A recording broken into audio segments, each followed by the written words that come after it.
The preliminary hearing over. Bren in the clothes with gog hair on, that she wore to the mother's funeral, is chewing gum and playing with a bangle as they run down the inventory.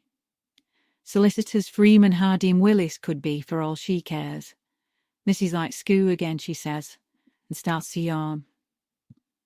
She taps her foot. Not fussed about the pots and pans, the what goes where in terms of carriage clock, rug.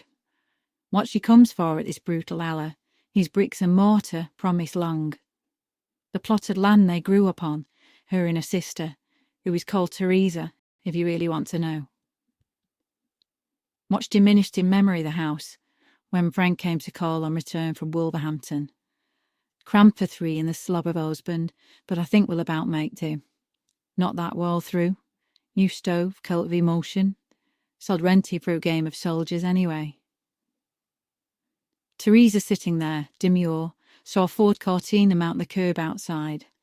She visited the offices the stated hour, and had to wait for Queen Beau to see her to arrive. Thanks for coming. Traffic guard. Bren shakes her head. Now I thought I'd make a beeline for the old place, measure up. No crying over spilt milk, is there? The solicitor. Can I interrupt? Shall we proceed? Sure. But what does a girl have to do to get a drink round here? I'm joking. I hope it won't take long. I'm parked on double yellows with me hazards on. So, the bedsit that was currently occupied on lease will still see fit for you, Teresa. If me and my Joe move to mum's, it makes sense. You're happy, you don't need the argy-bargy. Teresa shuffled feet. Hard to argue with the logic. You've don't know dependencies, my love. Needs must every day for I lot, mouths to feed. But you can visit when you want. Cup of tea. She took one end of tape measuring's heat like a bit, with which she'd noted down the span from door to alcove. Now for the formalities, she thought. Rubs her hands. Cup sweet, anyone? Minty. The potato in her stocking feet showed to the solicitor. You don't mind if I take these off. They're murder. I can't make out with the corns or bunions, see? Proof positive, at least. She thought they were underneath the table in the hearth already. Where were we? Okay, begin. I'm listening. The last will and testament of... The shock when he came, quieting off to knock her off her pedestal, back from when she came to the West Midlands. A tale of the unexpected. Pure rolled down.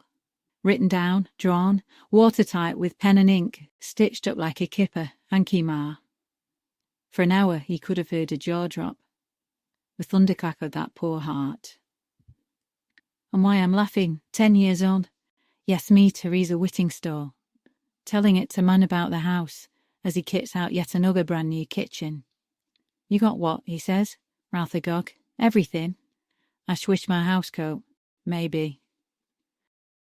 Like pretty Polly on his perch with millet.